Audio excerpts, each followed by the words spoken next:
that this presentation will be recorded.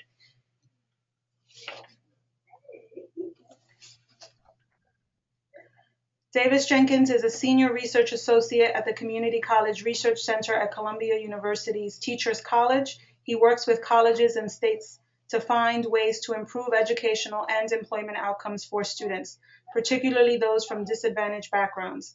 Davis's research and thinking have informed the development and spread of innovative approaches to improving student outcomes, including career pathways, adult technical bridge programs, such as Washington State's iBest, and Guided Pathways to Success, GPS. Together with Thomas Bailey and Shauna Jaggers, he is the author of a forthcoming book, Redesigning America's Colleges, A Clearer Path to Student Success, which is based on CCRC's research on redesigning community colleges to improve student success, and which will be published by Harvard University Press in early 2015. He is joined by Dr. Rob Johnstone, who works to help 2- and 4-year colleges create structures and processes that increase student completion, learning, and labor market outcomes. His unique and engaging approach to inquiry and improvement fuses the world of foundations, initiatives, and system-level policy changes with ground-level work of college practitioners and college senior leaders. He has worked on the ground with over 150 colleges, both directly and on initiatives such as Gates, Completion by Design, Aspen Prize for Community College Excellence, Lumina's Beyond Financial Aid, Lumina's Guided Pathways for Success, Kresge and Gates Pathways projects in Arkansas, Michigan, and Seattle area colleges, Texas Completes, Carnegie Statway, Quantway, and the Education Trust Access to Success. He served as a director, dean, and provost in the California Community College system for over a decade and worked as a strategic consultant in industry prior to shifting to higher education. He brings a unique dual perspective with over 20 years of consulting experience in industry and higher education, and brings an energy and passion for authentic change to improve outcomes. Without further ado, Dr. Jenkins, please take it away. Okay, thank you. Please call me Davis. I don't know if you can see me. I wish I couldn't see me.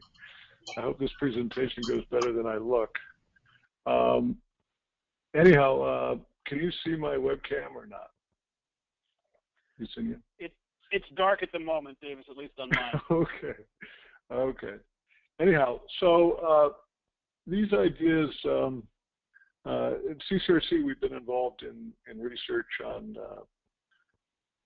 improving student success in conjunction with many colleges throughout the country, many state systems, a number of large initiatives like the ones that were mentioned in Rob's bio. And basically what comes out of the research that we and others have done on these initiatives is that we see some limited success or improvement in student success. But that tends to apply to a relatively small number of students who've been affected by the given intervention. And it deteriorates over time. What we haven't seen, with some exceptions that we'll talk about, is a moving of the needle in terms of student completion and success. So this has caused us to step back and to take a look not just at individual interventions, but of how community colleges and, by the way, broad access 4-year institutions are organized. And what we see is that these organizations, community colleges, broad access 4-year, very well organized to do what we as a society asked you guys to do in the 60s, 70s, 80s, which was broadly improve access to higher ed. This has really been the marvel of the world, and it's being replicated in many other countries, India and the like. What colleges are not necessarily, on the whole at least, well designed to do is to help students choose a program of study, a coherent program of study that leads them to on a clear path to further education and careers. There are too many choices, too little guidance, and when you look at the paths themselves, especially the paths to transfer or the paths into career programs, the paths aren't clear. And when we talk to students and when other people talk to students like Kay McClenny and company at CESI or WestEd or Public Agenda, students say they're confused. So this has caused us to step back and to rethink the pathway, to take a look at the student pathway through college, starting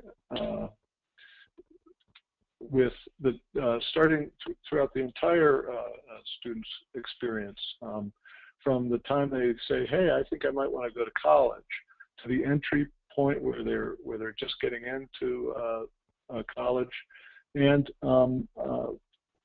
till as they progress through college, and then not just when they complete a program of study, but really what happens to them afterwards.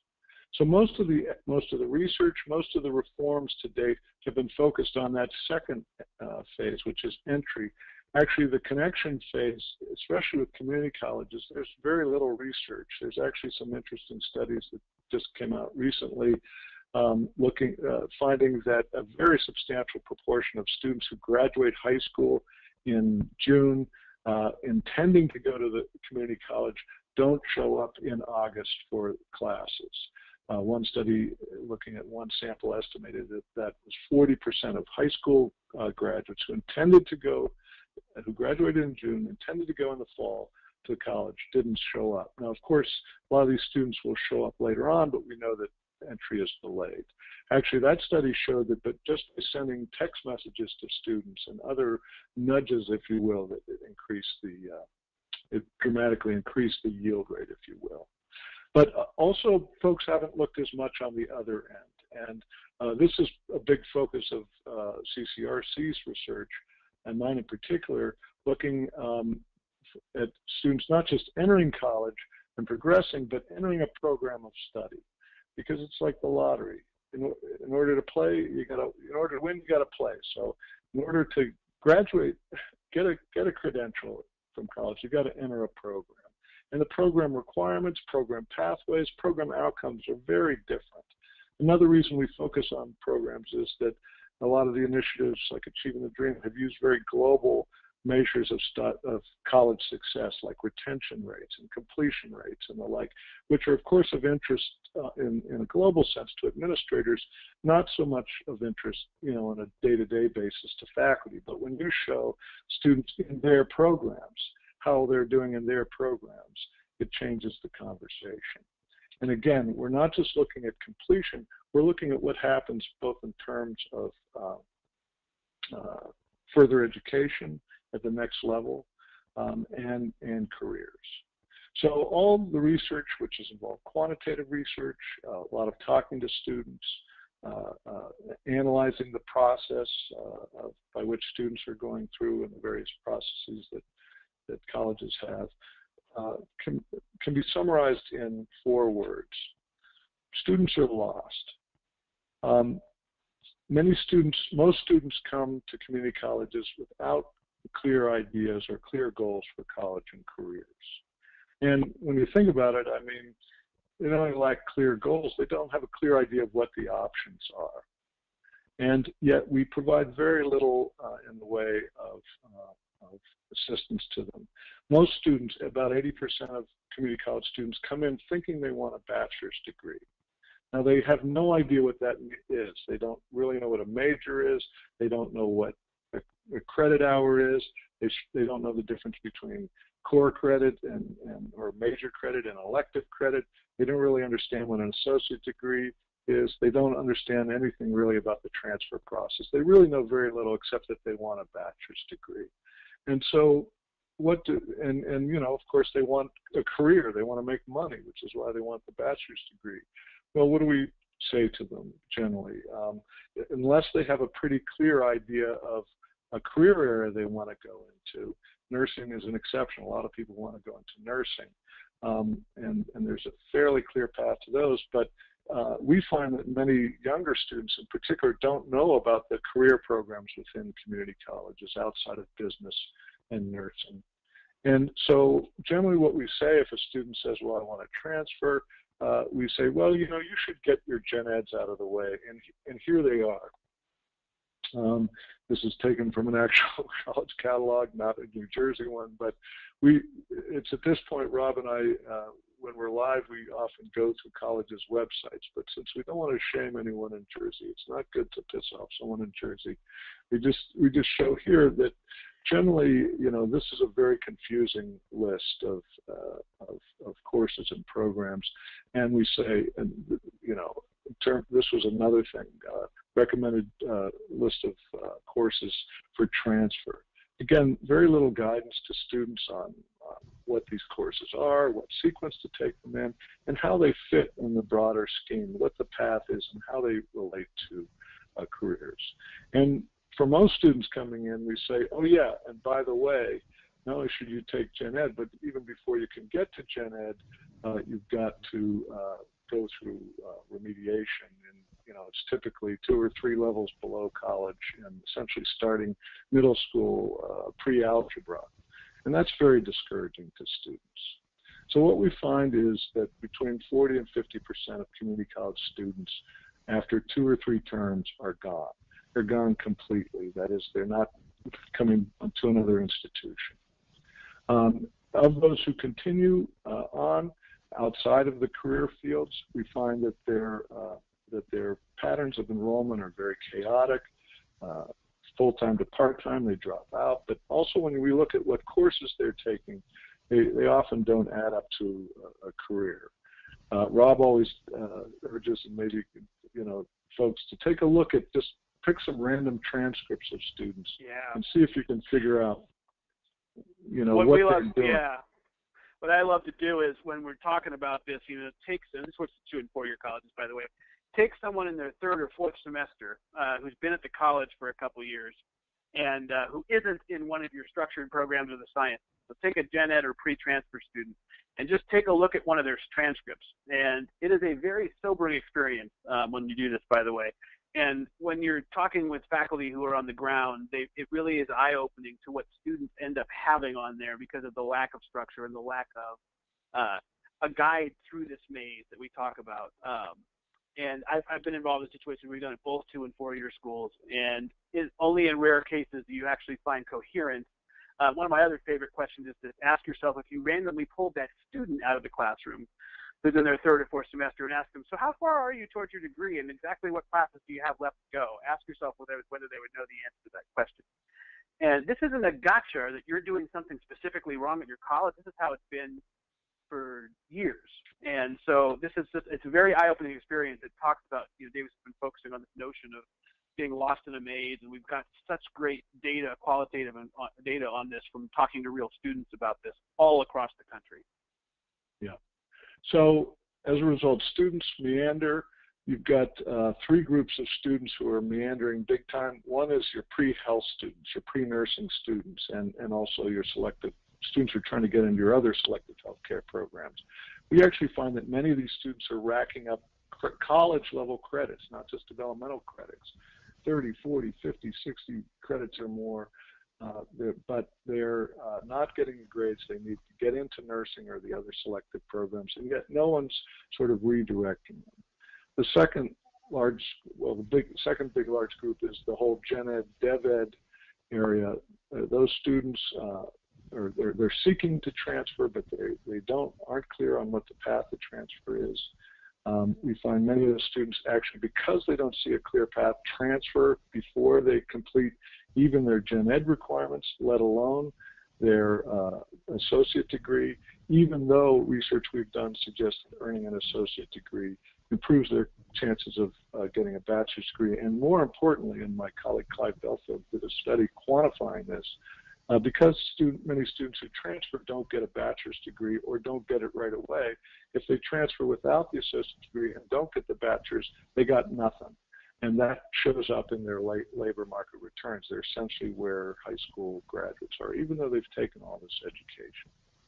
So, and beyond the completion issue, this really is an issue for learning, because if we're allowing students to cobble together, their education program from a list of distribution list of courses, we're not like this.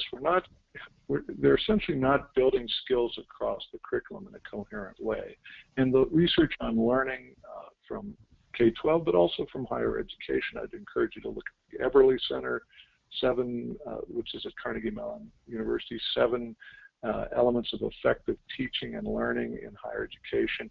A lot of it has to do with making connections and creating a coherent program of study. So this is an issue when we talk with faculty that we really emphasize that, just putting together, checking off boxes on a distribution list is not a liberal arts education. It's not a strong general education. So again, students are really frustrated, and there's a lot of good research from Public Agenda. CESI's done a lot of work. There was a study in Public Agenda in Indiana that did 50 focus groups of students who had transferred to Indiana University regional campuses, somewhat like New Jersey, fairly decentralized state, from the Ivy Tech or the Vincennes two-year institutions. And most of the students had taken courses at the community college that did not transfer toward their major. And many students were frustrated. They were saying things like, I should have known these institutions were in competition with one another. I should have known that the advisors, while very well-meaning, were not being communicated with or not communicating with the faculty in the community college, let alone at the university. I should have known that the only person I could get accurate information from about what would actually transfer, and we find this as well, is not just the advisors at the university, but the chair of the department of the program to which I want to major or transfer. So, not every student coming out of the Newark Public Schools knows to go to,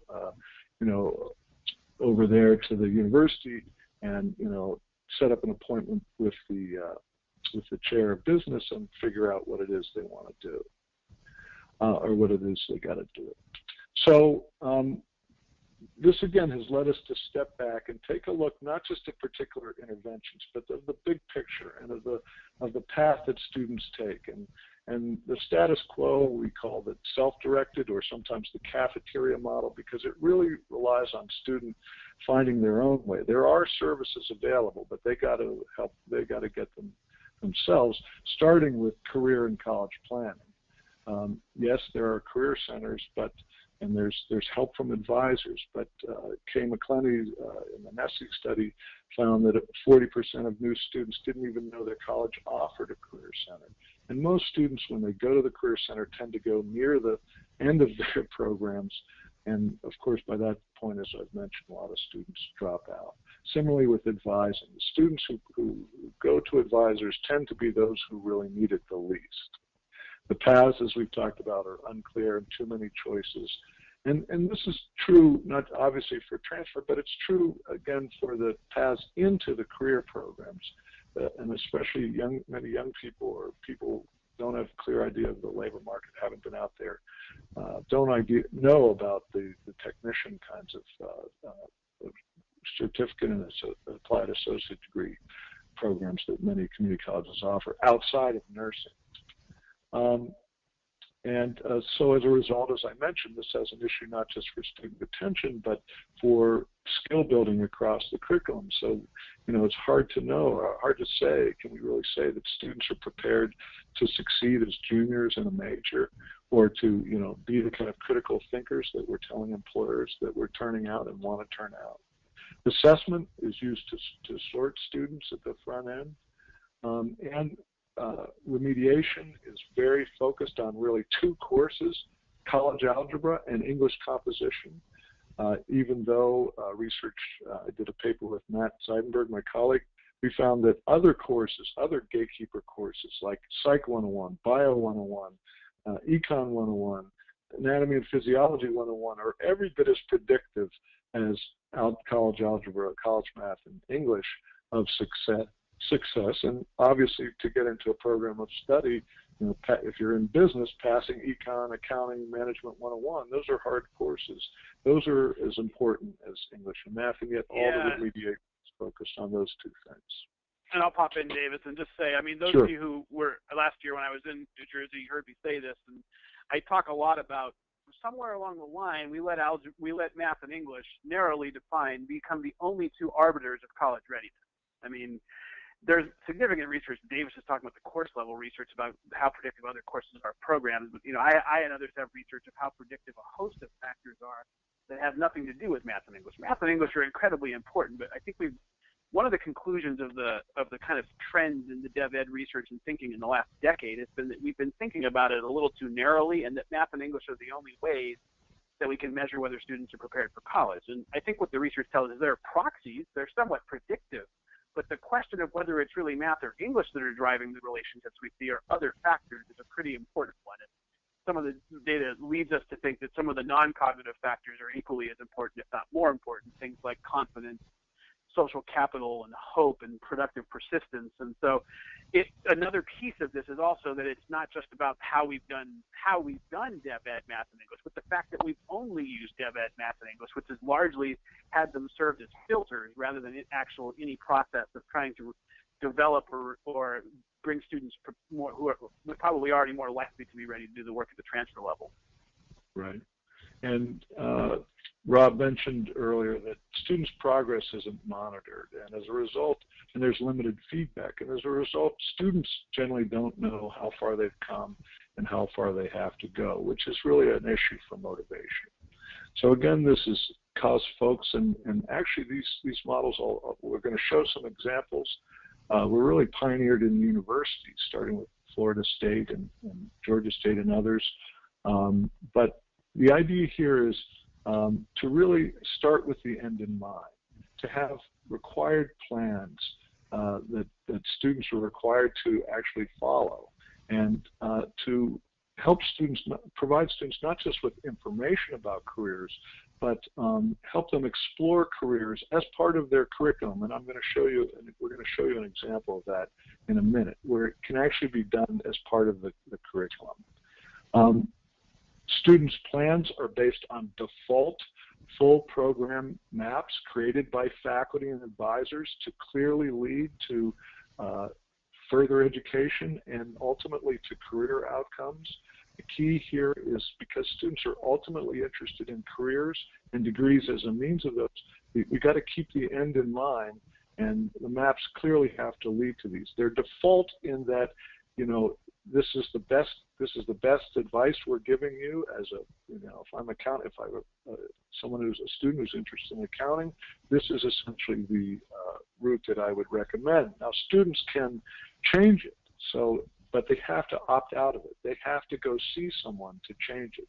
They can't put it together themselves. And this is the research on behavioral economics suggests that this is a good way to help students navigate, or help people navigate, very complex decision contexts like, trying to figure out a program of study. Student learning outcomes are aligned with end goals and assessed not just within courses, but across a program, because of the importance of creating a coherent program of study that I indicated the research shows is so important. Assessment is used not to sort students, but to help diagnose their areas where support is needed. We basically assume, and this approach essentially assumes, that no new student, I'm going to repeat that, no new entering student who doesn't already have a college degree or who isn't already been successful in post-secondary education is ready for college. And readiness is not just about academics. It's certainly not just about algebra and math.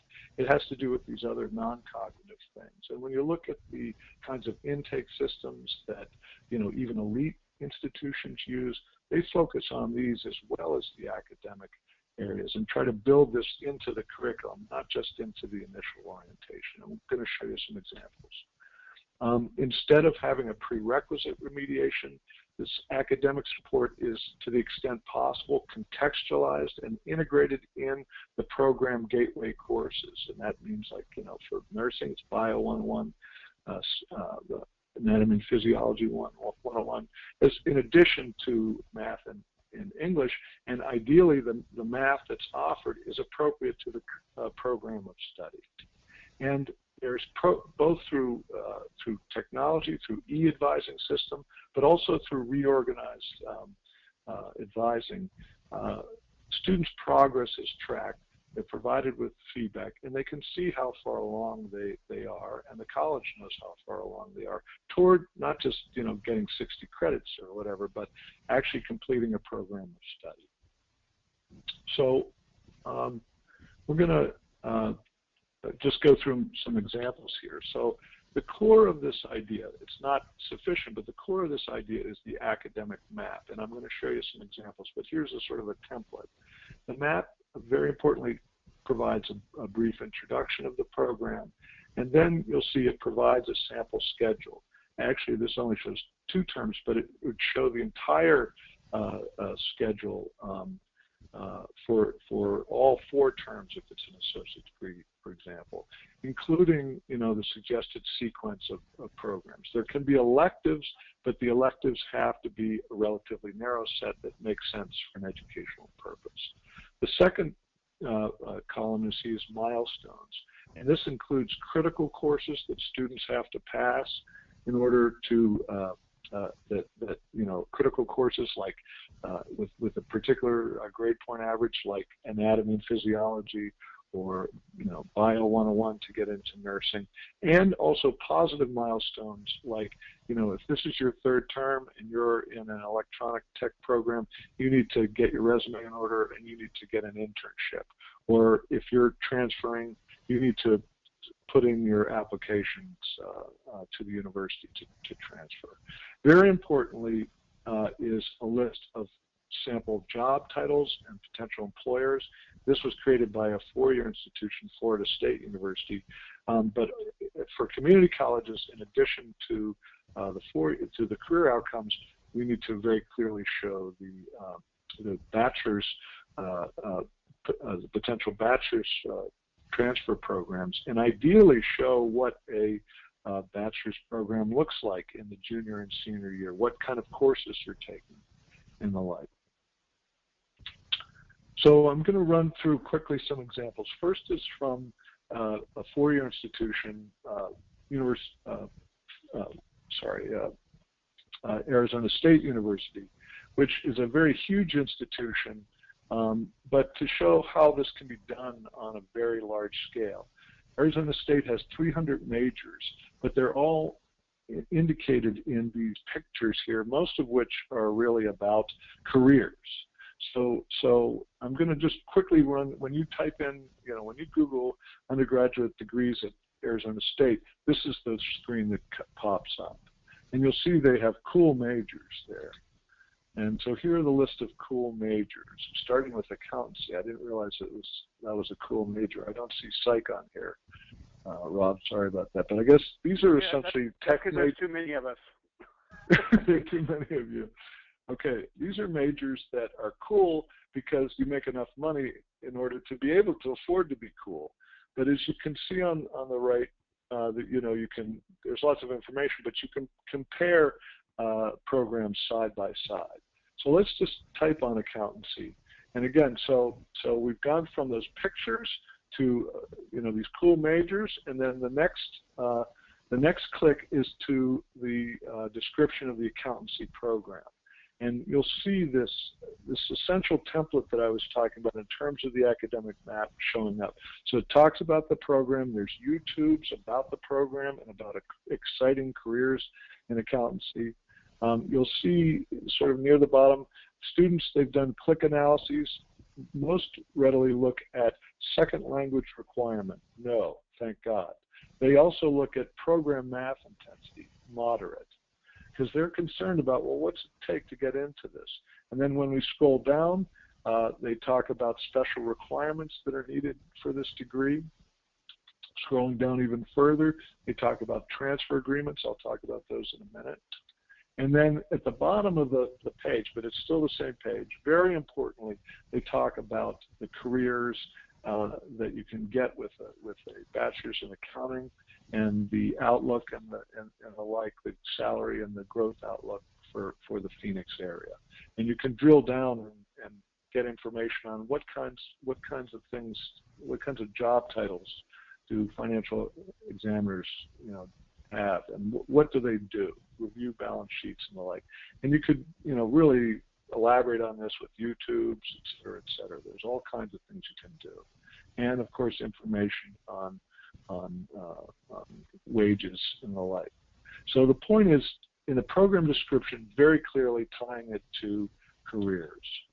Then when I type on the major map, it runs me through a term by term, and this would be 8 terms, a term by term program map where I see the list of courses in sequence, with most of the courses fairly well specified. And you'll see these diamonds there. Those are the critical courses.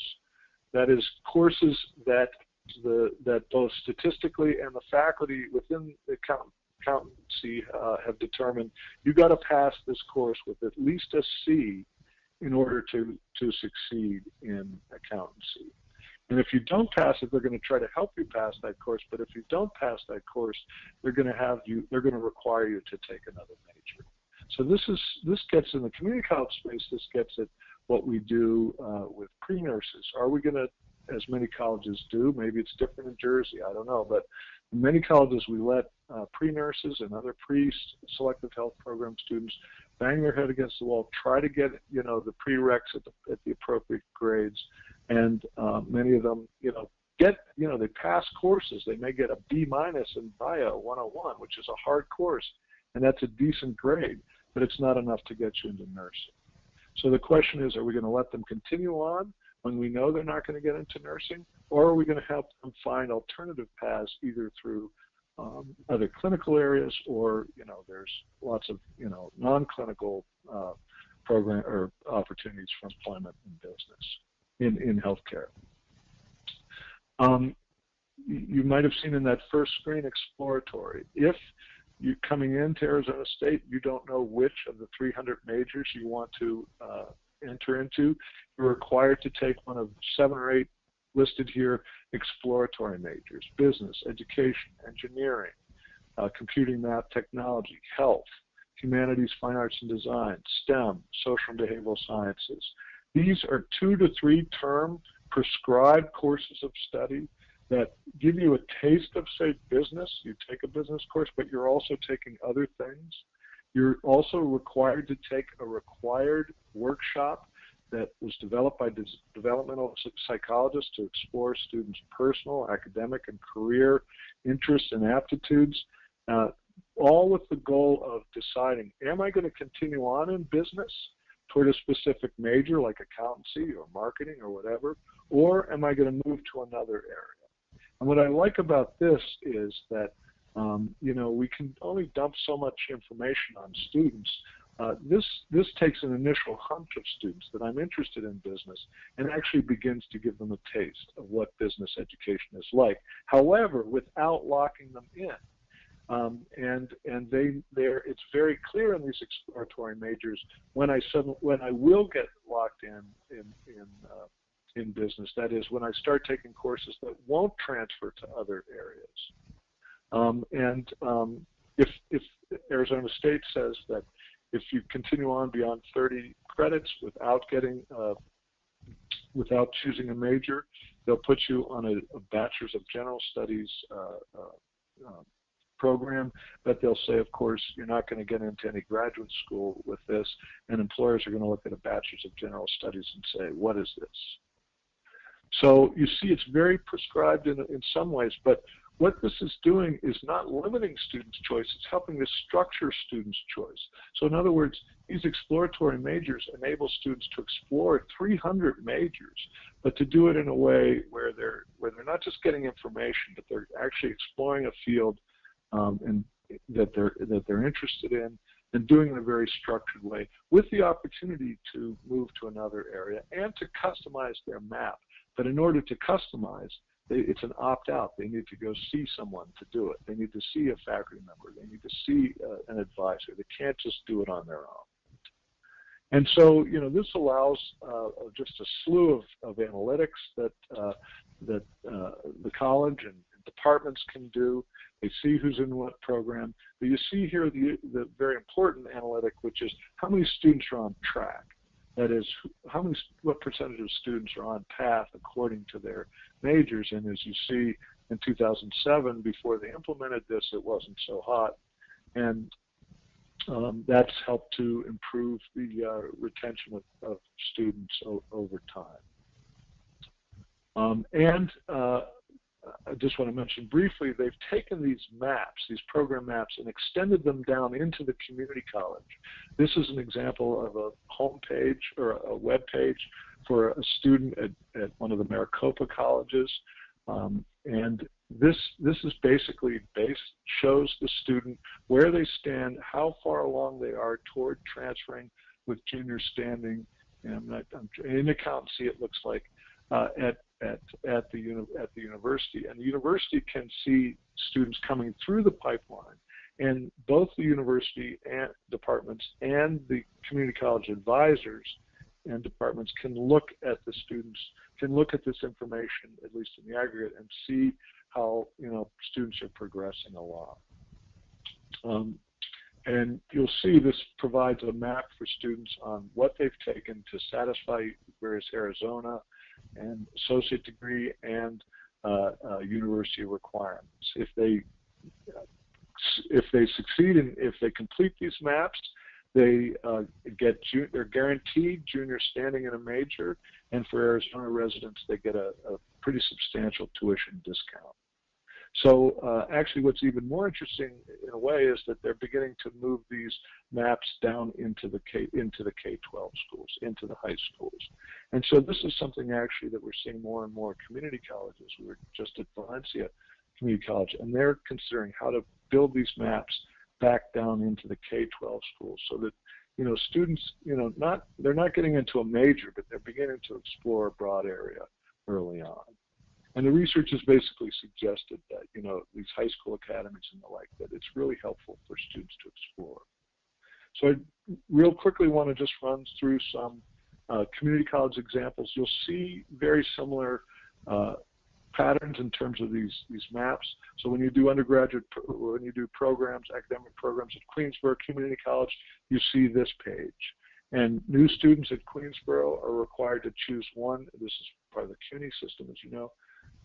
One of 5 academies, and the academies are structured by faculty members as well as by advisors who are embedded in these academies, and the faculty and the advisors work together to clarify the paths, to make sure that there's information on each of these. So if I click down in business, the business academy, you'll see the programs at the bottom of the screen. And if I clicked on those, you would see, information on the sequence of courses that you need to take, the courses that are required. There's also a lot of good information that's pretty clearly attached to this Business Academy website on transfer opportunities as well as career opportunities.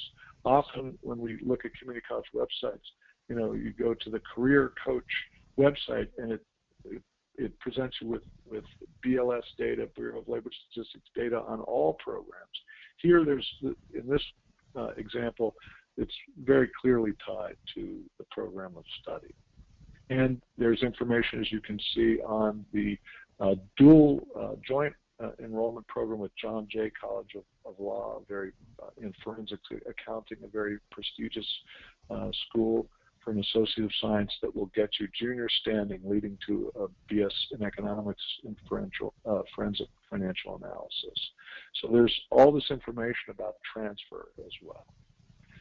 When they started this, they started with first-time full-time students in 2009. Their federal 3-year first-time full-time completion rate was 12%. Most recently, they're up to 17%. Now, they've done a lot of other stuff in addition to these academies, but when we talk to folks there, and they have done a lot of surveying of faculty and students, the faculty like it because it helps them work with other like-minded faculty in the program. The students, and especially those in developmental, like it because, as one student says, it gives me, I could see the light at the end of the tunnel. Pre-nursing students say that they like it because they know who the other pre-nursing students are. In many colleges, pre-nursing students are just sort of mixed in with the other gen ed students. They don't know who to study with for these hard prerequisite courses. So it builds, even without strict cohorts, it builds cohorts effects, which we and others have found is really useful for student success. Another quick example from CUNY is Gutman College. The new community college at CUNY was designed. It had the good fortune that none of the rest of us have to redesign or design an institution from the bottom up. 5 majors, all of which are based on growth job areas in the occupations in New York City, and very clearly aligned with junior and senior major level programs at the CUNY senior institutions. In the first year, students who are required to attend first time take a common seminar or a common curriculum that is designed like an exploratory major, if you will, to help them figure out which of those 5 majors they want to get into. And here's the first and second, here's the, I guess the first year curriculum. And what you'll notice here is that there is no developmental, even though these are regular community college students, except that they're required to attend full time. Essentially, the academic support is built into the program, into these fundamental courses you'll see under the first year. And CUNY Gutman had for a 3-year goal of 35% graduation rate. Their first graduation last June. After the second year, they were able to graduate 28% of their students, which compares to less than 10% for other 2-year graduation rates for other CUNY and large urban institutions. And so they definitely feel that they're going to be able to beat that 3-year 35% mark. Again, a lot else that they're doing here, but this basic structure of clearly defined majors or program areas leading to careers and further education, and help with students to explore their curriculum, their career and college options as part of the career, as part of their academic experience. This really exemplifies those ideas. And then one final example from Chicago. City College of Chicago, 7 institutions, 115,000 students, traditionally has not had a strong reputation. And in 2010, in other words, they had not good outcomes, bad outcomes, not recognized by the business community in Chicago because the business community wasn't really hiring from them, low completion rates and the like. So in 2010, before he was leaving, Mayor Daley appointed a woman who had actually been through one of the city colleges, this one, Olive Harvey, on the south side, and then transferred to Illinois Institute of Technology, which is a prestige private institution, and gone on to a career in business with a large utility company. It appointed her as chancellor. Then when Rahm Emanuel came on, he had community college as one of his major priorities. And what they did was take a look at every single program and do an analysis like this. This is for transportation, distribution, and logistics. And basically they worked with employers, and the mayor has been Emanuel has been very instrumental in helping bring employers as well as 4-year institutions to help them analyze the kinds of jobs that at each level of basic certificate, advanced certificate, associate degree, bachelor's that students would need, and essentially help them thoroughly revamp their curriculum. And they're also specializing their institutions. There's 7 of them, as you saw throughout the city, according to what area, the industry that is prominent in their community. So Olive Harvey is in the far south side. Within 5 miles of Olive Harvey is one of the great 10 miles is one of the great transportation hubs in the world, with 3 airports, truck and rail nodes, as well as the 4th largest port in the country, in the port of Chicago, which is actually in Indiana. And so they work with companies to essentially redo their curriculum using, kind of schematics like this. One thing the company said that told them was that, well, while you can get decent warehouse and some logistics tech jobs with a certificate or an associate degree, the best jobs and what we really need are folks with bachelor's degrees. And by the way, we mainly hire from Southern Illinois University Carbondale. And so Olive Harvey College, which is in a very low income area, has basically built a strong articulation agreement with assistance from the companies to SIU Carbondale in their logistics Bachelor of Science program. So this, as a result of this redesign, with a special focus on the relevance of programs, making sure they lead to jobs and/or to further education clearly, the city colleges has increased their completion rate from 7% to 14%. They've almost doubled the number of credentials, including associate degrees, that they've produced.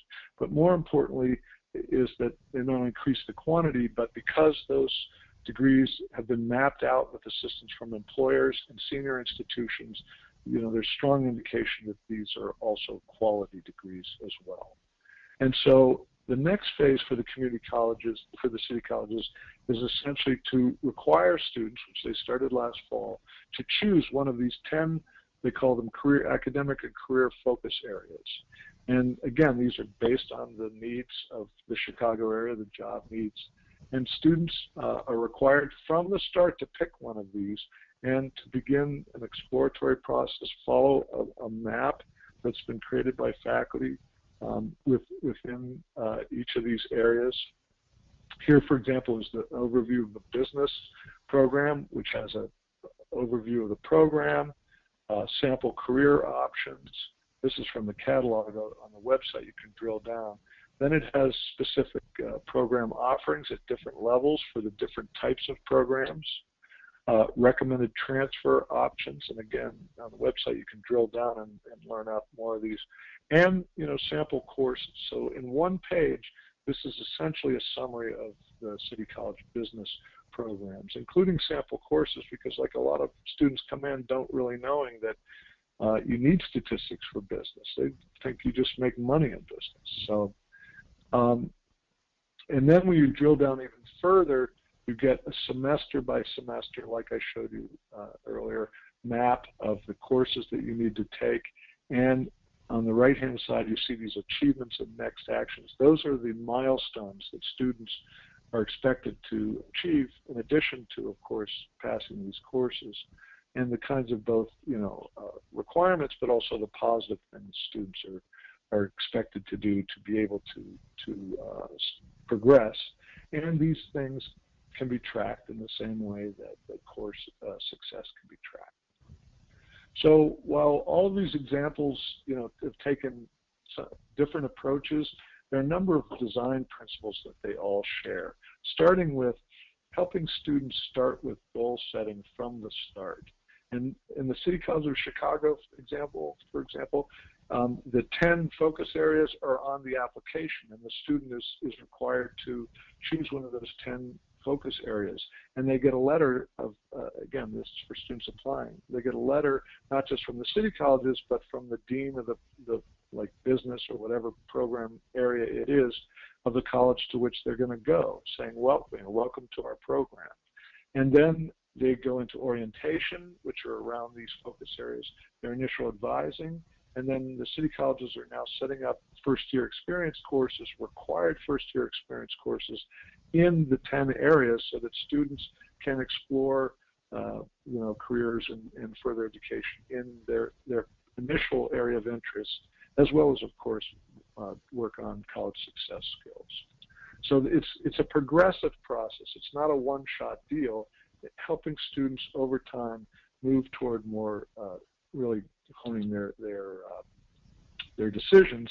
And their decisions are helped by roadmaps created by faculty and advisors to say, if this is the direction you want to go, this is how we would recommend you proceed, and the sequence of courses, etc. And these are the critical milestones that you need to achieve, or things you should be doing in order to succeed. You can change that, you can customize it, but you need to see someone to do it.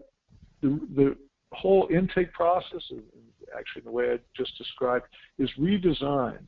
Instead of a sorting system like we have now, and our research suggests that the intake process of community colleges basically sorts students out into a developmental and college-ready track. The whole intake process is redesigned with two goals: help students choose and successfully enter a program of study.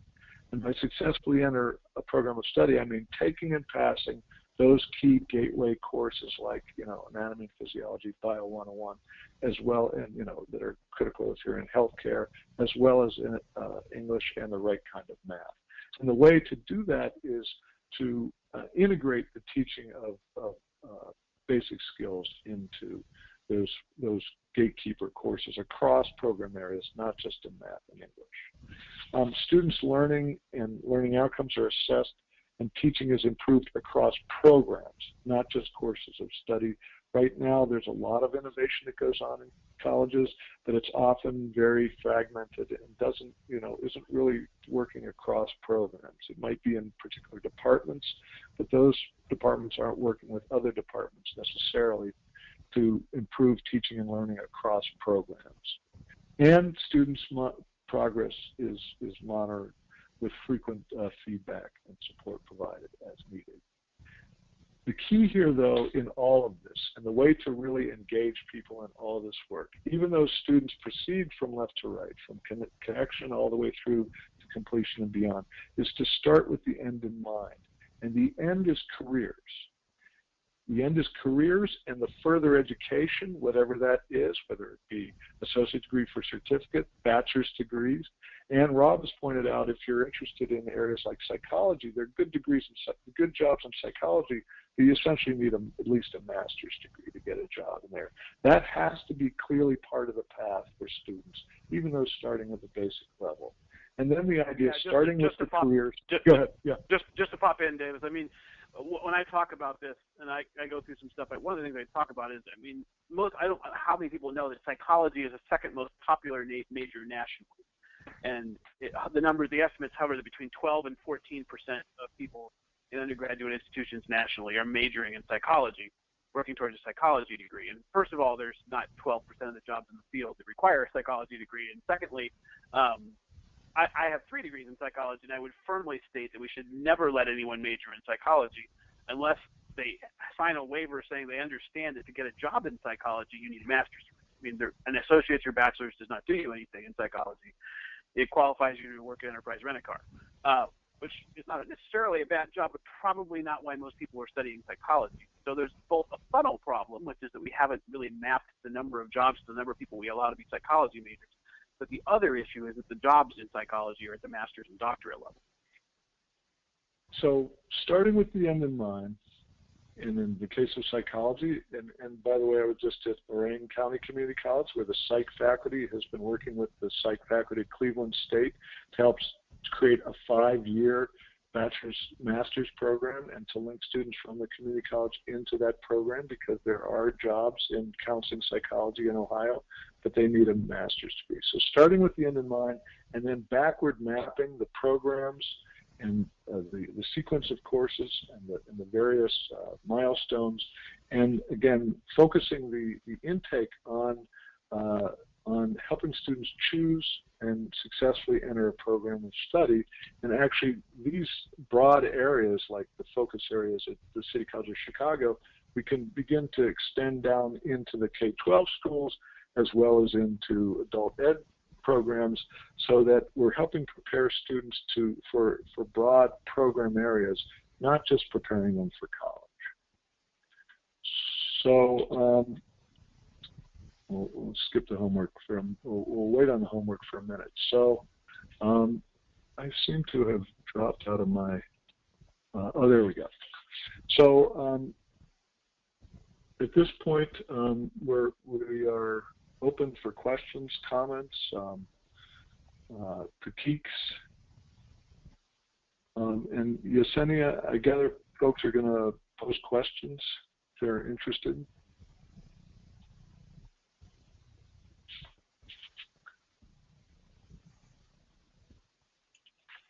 I have asked our community college colleagues to please go ahead and post questions in the chat feature located in the GoToWebinar control panel. So please feel free to do that.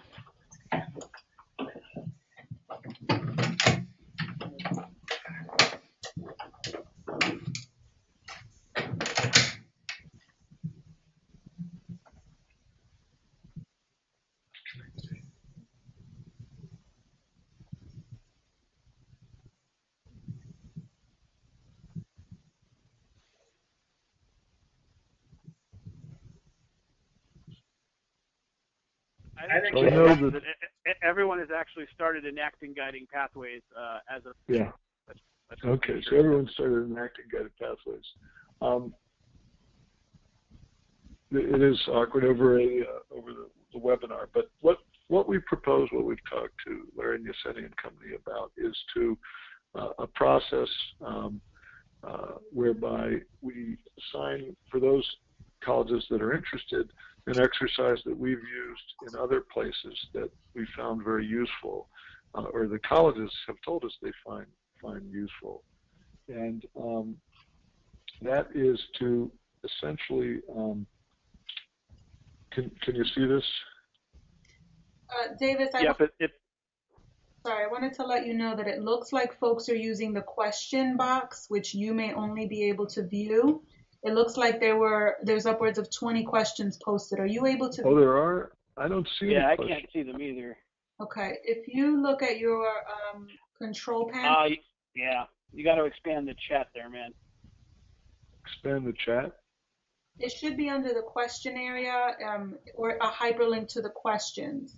I believe it's not letting me view it because it's recording it, but because you have control of the screen, if you click on the questions, you should be able to view it. There is also a little blue box to the left of the dashboard. It is the fourth one, starts with the arrow, then it's the mic, then it's the webcam, then it's a blue box. If you click on that box, I believe it'll allow you to view the box with the questions. Rob, do you see these? If you do, just go ahead. Because I don't. I don't actually. I see Yesenia is posting the questions, but I don't see any questions after that. Well, Yesenia, you want to just list some of, or go? Yeah, can you read them off, Yesenia, so we can talk back to them? I'm going to just steal your screen for a minute, Davis, because it's not allowing me, so stand by, okay? Okay.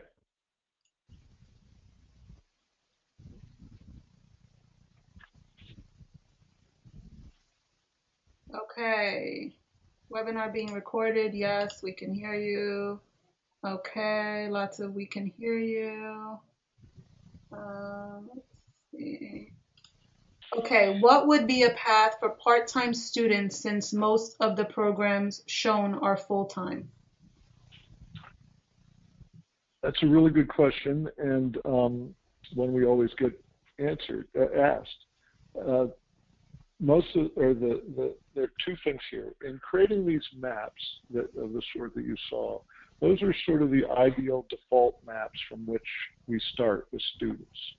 And in fact, there's a move nationally to start with a map that has full-time as 15 credits because students can't complete a program within within 2 years if they just take 12 credits. That said, we understand that many students can't attend full-time. The reason it starts with 15 is that, again, this is the default. This is sort of where we're starting from.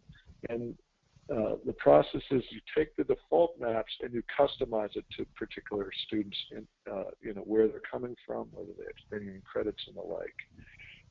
For most of the colleges that have done this have also created part-time maps, but again, starting part-time at 8 or 9 credits, because we know well that if students are seeking a degree and they're only taking a course or 2 per term, their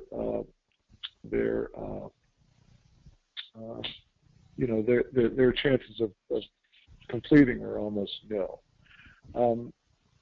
Now, Rob has argued, and I agree that these maps are almost even more important for part-time students and for students who have to stop out, because it shows them where they are and how far they have to go. Right now, we show them the catalog, which essentially gives them an idealized map, which is generally 12 credits, even though they won't be able to finish in 2 years. And we're not giving them a clear sense of what it really takes. And again, this is not saying that all students are going to follow that map, that idealized 15-credit full-time map. They're not. But it's a starting place from which to begin the discussion with students. And if a student wants to attend part-time, we can show them with these maps the implications about how long is it actually going to take you, and how much is it going to cost you to to go part-time if you just choose to do 2 courses rather than 3, for example. So it helps with the discussions. Rob? And the cost of part-timers wandering is much higher, right? I mean, as full-timers wander, there's a cost to it, but they're making, in many cases, they're making some forward momentum towards a degree. If you're taking 2 classes a semester, and there's, by the way, a whole other side discussion here about what financial stability resources we could try to give students so they could go more full-time instead of part-time. But if students can truly only take 2 courses a semester, then they really need to count. And they need to make forward progress for the students, and the student needs to know what to take next, even more so than a full-time student. The other thing I would say is it's definitely true that many students cannot attend full-time, even if we do provide them with incentives. However, if we can show students the path of what they're taking, if we can provide them with more predictable schedules, and we didn't go into that, but having a map and knowing where students are along their maps, where all your students are, much better enables you to predict what courses will need to be offered, so that chairs and others can figure out what faculty they need to hire and can help with space planning, so there aren't courses or sections that are canceled, which is really damaging to students and their efforts to try to move ahead. But when you look at programs like you look at the Council for Adult Experiential Learning, programs that are well suited for adults and that are successful in serving adults, they're generally very compressed and accelerated. They're offered in compressed format with multiple delivery formats, but with a schedule that is predictable, so that working adults can manage their child care and elder care and their work around their school. And they can figure out what they need term in advance. They're compressed and accelerated. They're not flexible, show up whenever you want to, because we know from the research that even though it is tough to do the accelerated programs, that working adults really, so I think we really have to step back and say, by allowing students to attend part-time, by enabling them to enroll whenever they can, are we really helping them toward a degree? And this is really questioning that.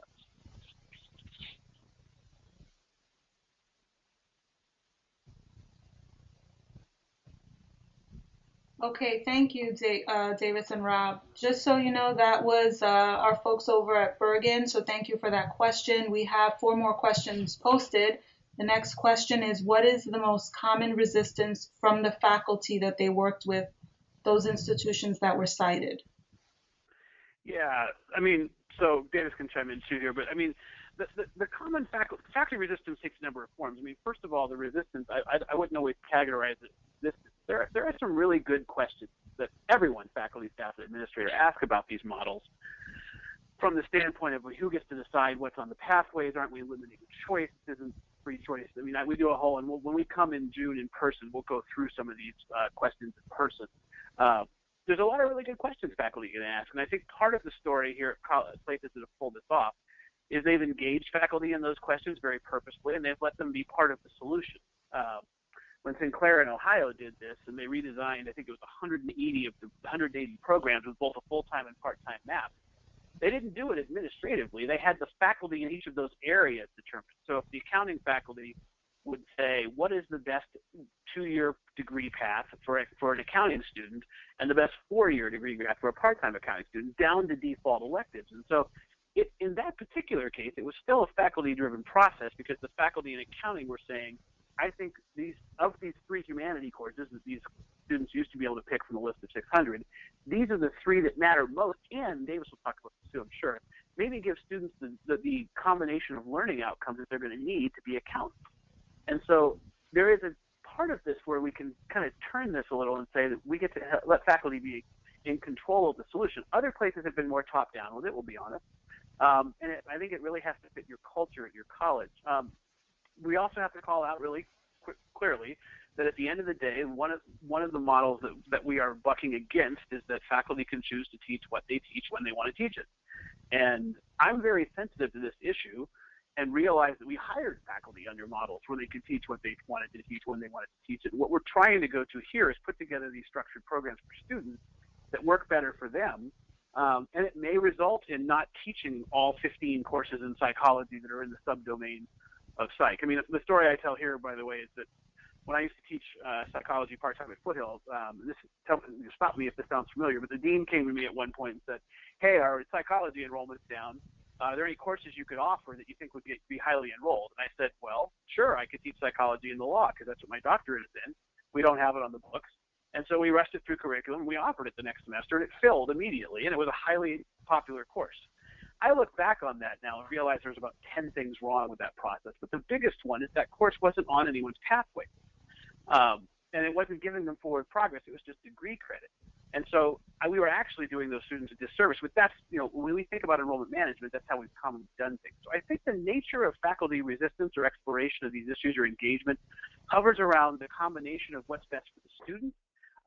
It does come around issues of kind of academic freedom, which I would always define as that once we outline the courses students take and the learning outcomes of the course, which the faculty involved in, academic freedom is the faculty's purview to figure out how to best teach to those learning outcomes in the way that they, with their expertise and hopefully in-class research, see fit. So that's kind of the fire hose answer. There's a lot behind that question. But I think that the net result is purposeful engagement. The biggest fear and issue around faculty is, what if my course isn't on the path, isn't on the map? And that is a concern. Where this has really worked well, as Rob suggested, the faculty are empowered to take the lead in this, and the college leadership assures the faculty. For example, at Miami-Dade, the faculty union there was really against pathways, and then Eduardo Padron, the president, said, no one's going to lose their jobs over this thing. So there really has to be an assurance that this isn't going to be a process of weeding out people. And when he made that assurance, the union was all over this because they realized they were all for it, because they realized students, are meandering and not finding their way through. Really, and we've also found that when, how often do we step back and take a look at our programs? And for the transfer programs in particular, again, we don't consider an AA a program. We don't consider Gen Ed a program. We consider a program something that has Gen Ed and an AA, but that leads, or an AS, but that leads to junior standing in a major.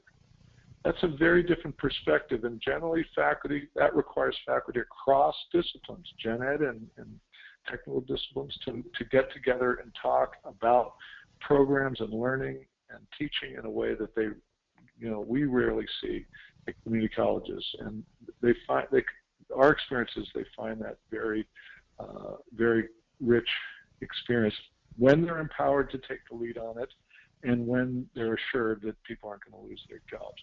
I'll say one more thing, which is surprisingly, we found the most resistance among advisors. And I think this is because this, in some ways, the faculty role, they're part of creating programs, so this isn't too far out of their role. This really changes the advisor's role. It changes the advisor's role from a heavy focus on scheduling courses to really advising students, working much more closely with faculty and the departments. And so it's not that there's and then there are ideas like we should start with 15 credits, and can students handle this, that are deeply embedded in community college advising for good reason, but they're challenged by this.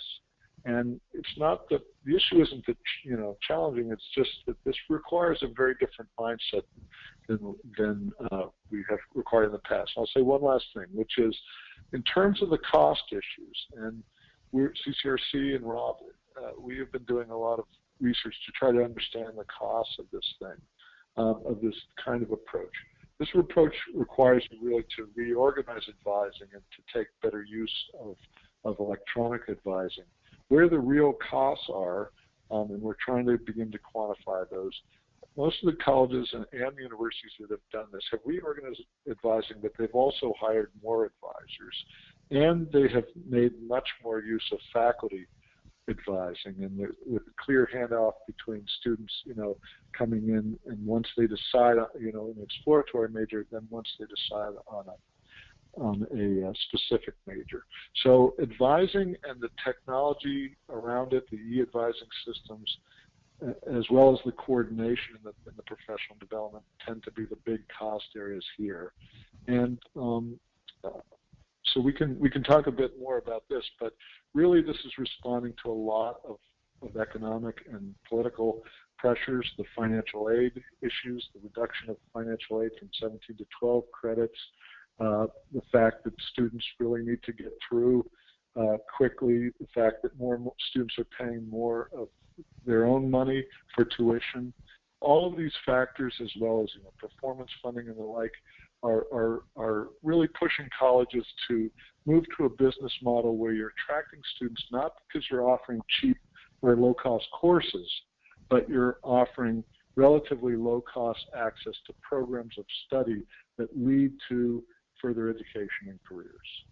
Thank you to Ocean, our colleagues at Ocean, for that question. Our next question comes from Raritan Valley, and the question is, what data would you collect to start this process? We have some data in terms of the homework assignment. The homework assignment is basically to, right now, just list out by whatever program area or program designation you use, what program students are in. And so the data that I would collect in general is programmatic data. Do we know what program students are in? Do we and the student know how far along students are toward completing program requirements? Do we even really have a clear idea what the program requirements are? So those are in this homework assignment, which we'll give you in a minute, which we're going to suggest that you, if those colleges that are interested do, and then we're going to have homework, home office hours on April 1st. It's no joke, and to talk this through. But basically, you want to move the focus of data collection from enrollment in courses to, which of course is important, but to enrollment in programs and how far along students are in programs of study. And you can do that starting now, and do that in a way that really, even if you don't want to go down this road, or don't want to go down this road now, it's fine, but can really provide an edifying discussion for folks on what programs are students in and who actually is not being currently tracked in a program. There are a lot of students sort of in a no man's land that we're not really tracking. Rob, any suggestions there? No, I think that's right. I mean, I think there's pathways questions we could ask that deal with unit accumulation and, some of the key performance indicators around how many units have a student completed or what percentage of their program of study have they completed are really hard to measure right now, because we can measure units, but we actually don't always know without degree audit if they're units towards a particular program. And so that's part of where we see the field going with the data. For now, our best proxy is unit accumulation, but I think that I'll just follow where you went on that, David. I think that makes perfect sense. Okay, gentlemen, we have 2 questions remaining. Actually 3. The next one is coming to us from Cumberland, I believe. What is the system driving the program mapping from the community colleges to the university partner? Also, are you using a third-party vendor to obtain the career opportunities / salaries? If you're asking about a particular software system, there isn't one. It varies. If you're talking about the Arizona State University one that I mentioned, that was a system that they developed and that tracks the community college students into the university.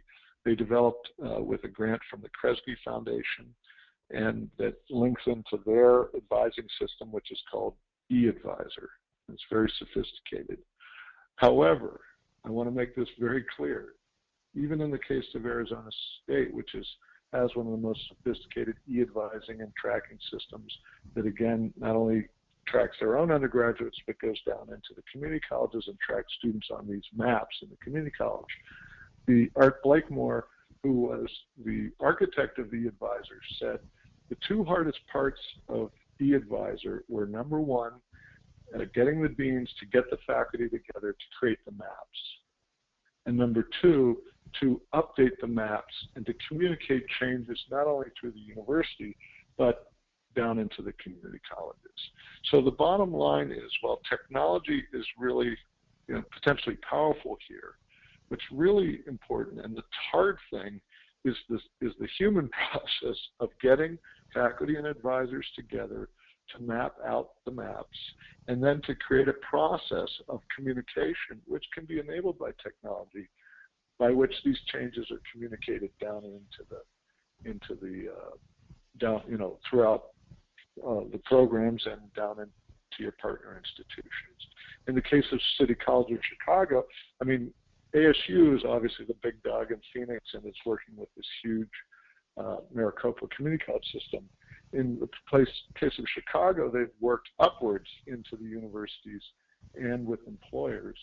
And again, they're using PeopleSoft, but they're upgrading their PeopleSoft based on maps that were created, just without software systems.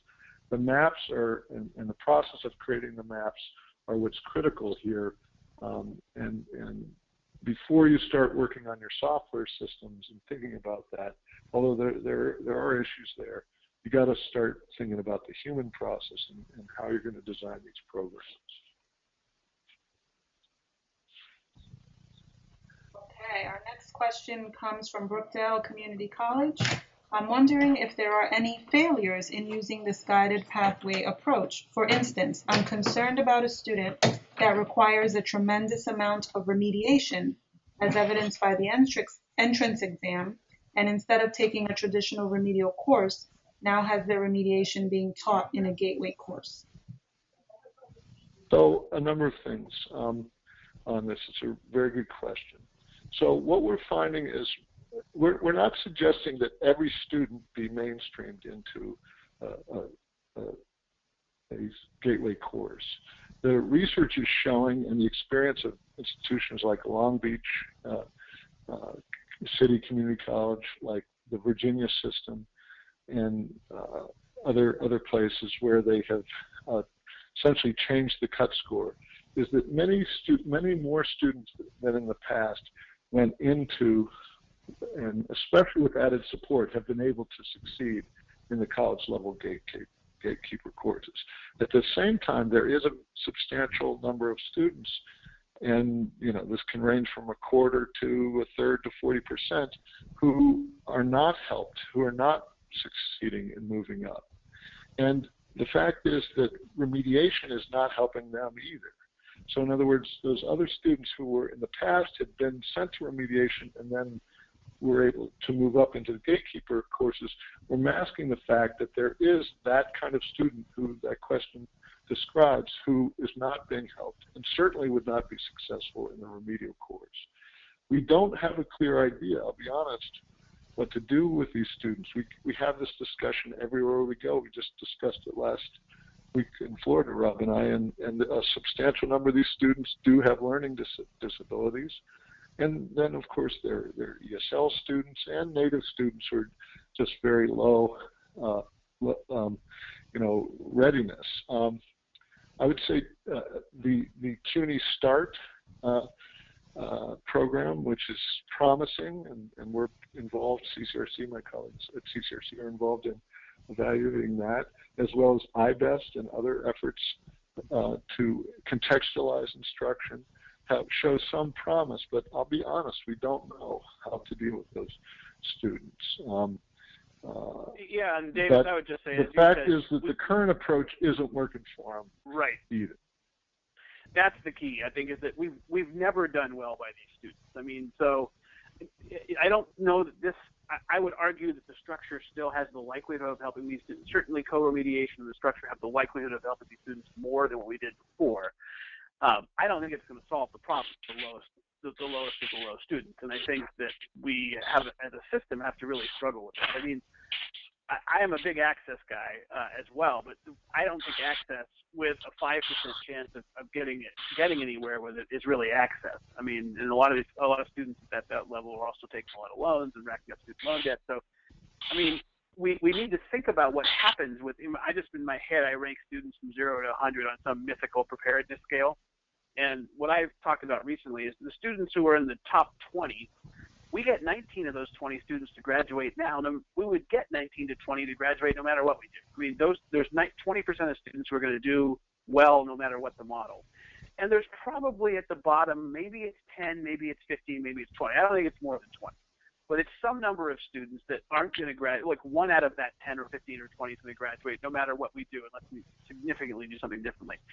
I don't think what we're talking about here really affects either of those students. What it affects is the 60 in the middle. And right now at most colleges, we maybe get 10 or 15 of those students to complete out of 60, and that's where the real leverage is. There's a lot of research suggesting that the combination of factors about providing financial stability as well as some of these structured pathways will get us that, and we've seen it at these other colleges. These are the students we can help complete more quickly and with more focused into towards, junior standing in their major or towards their careers more directly.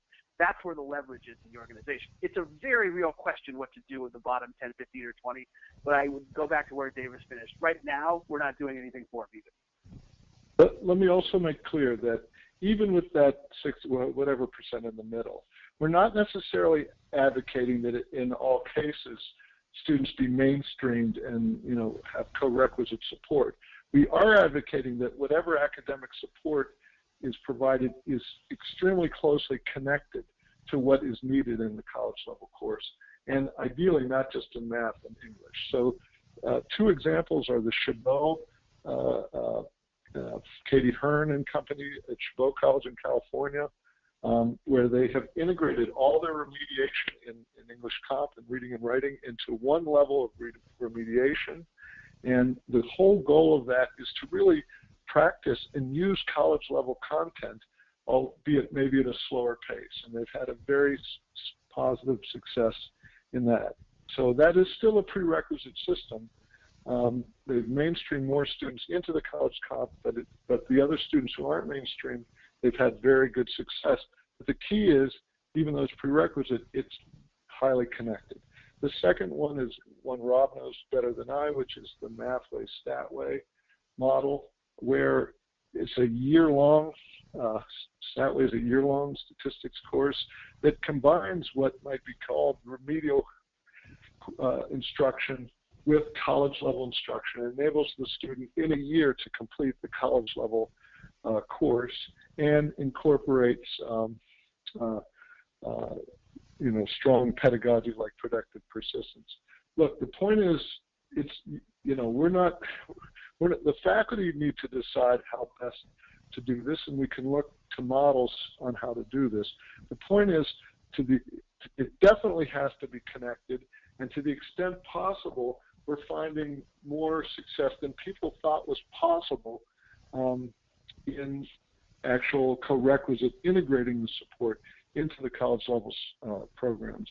Terry Manning from Central Piedmont has recently done a study on the cost of their math remediation, which they modularized their math, and it enabled many students to get into college level math and the college level courses much more quickly in the past. They saw large declines in remedial enrollment, upwards of 40%, but they also saw increases in the college level enrollment and success. And she said that, at least in the first term, that the chairs and the deans didn't think it was going to work, so they didn't offer enough college level sections. So the point is, when it's not like we have a clear answer on this, it's hard to identify those lower level students. We just know that there are a lot of students now that could, with either well-connected prerequisite support and with support once they're in the college level course, can do better than they are doing now under the current system, which essentially overall tends to sort students out to divert them rather than to prepare them for success in college. Final question. Looks like we've got about 4 more minutes. Yeah, there was a final question about whether or not they could get a copy of the presentation, and the answer to the folks at Bergen is yes, and to those that are still with us. I'm going to turn it over to Dr. Nestle for a moment.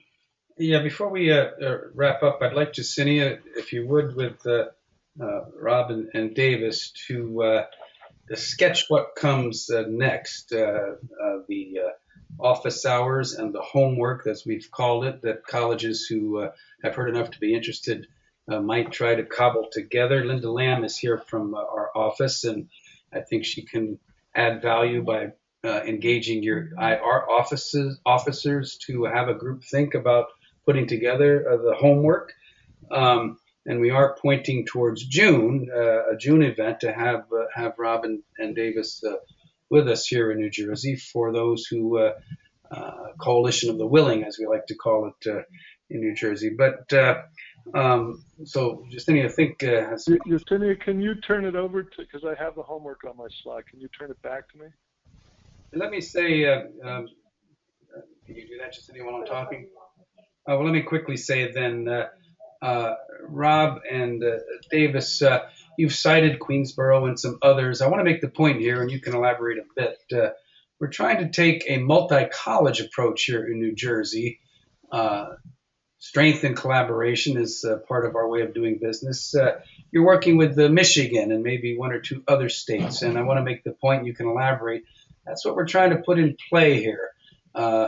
Of our 19 colleges, we may have 4, 5, 6 as a cohort that really want to roll up their sleeves and get to work on this in the summer and the fall. But let me stop there so Jacinia can flip back to the homework slide. But Rob, Davis, comment about what we have in mind here, much like what you're doing with Michigan.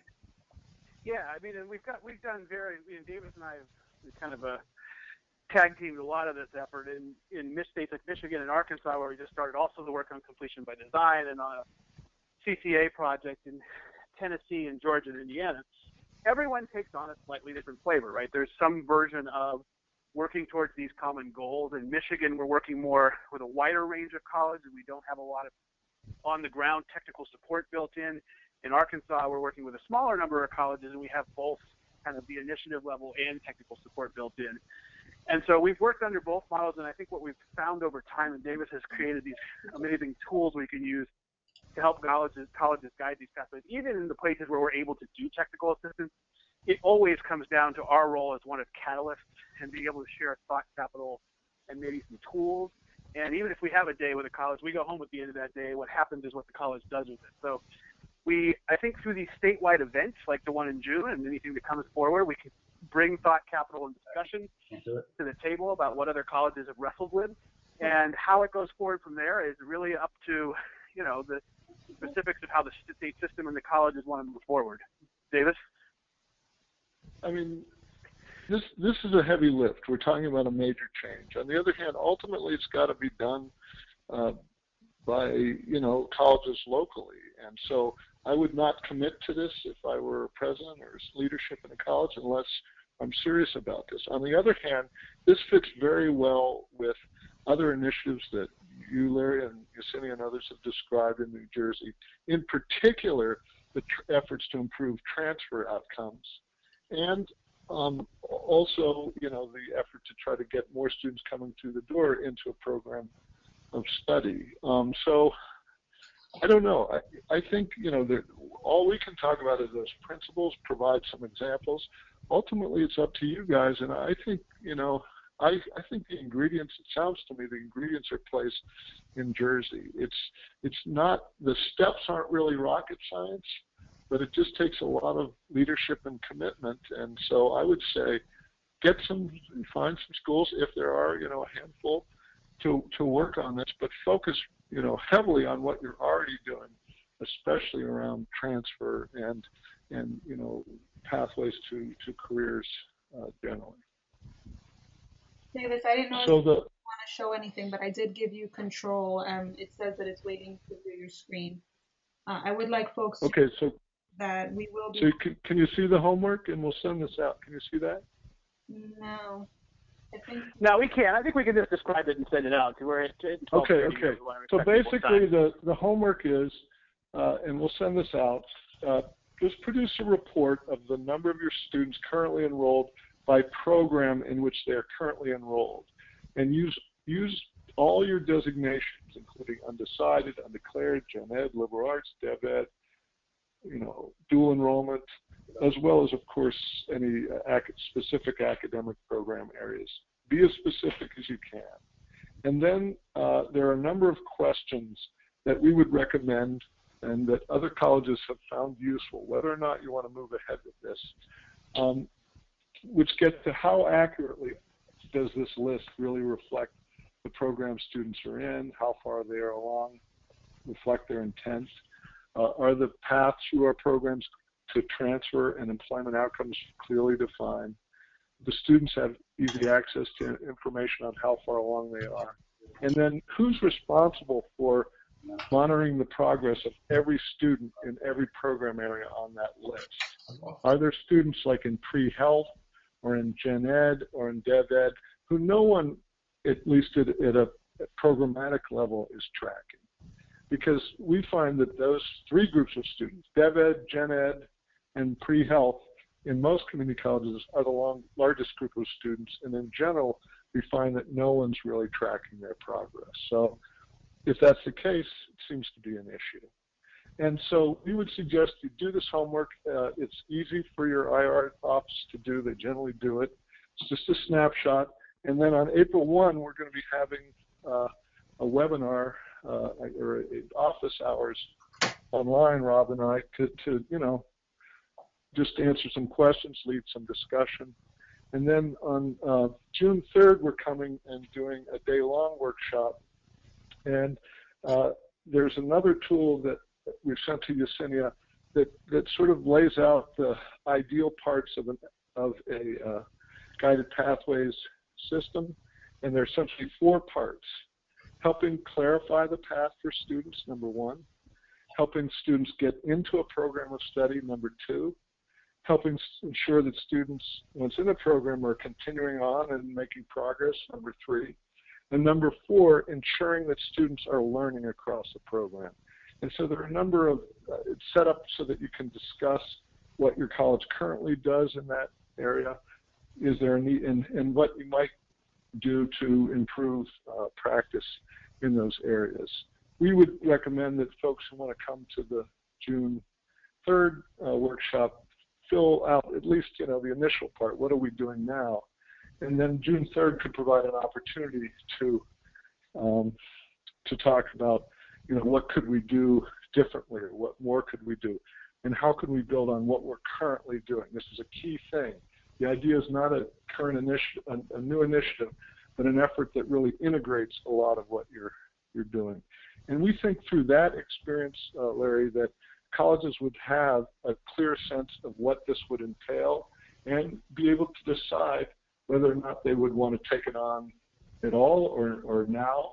Again, this is a heavy lift. We wouldn't recommend it. Everyone's in a position. You may have your accreditation coming up. There may be other issues. But we think this process will be edifying enough just to do it. We've certainly found that from other institutions. It will also give you a clear sense if you do want to proceed, what it would take. We will be sure to send out the Guided Pathways flyer that outlines both the office hours as well as the day that you are coming up. Very quickly, I'd just like to take a moment to thank you both again for a wonderful presentation.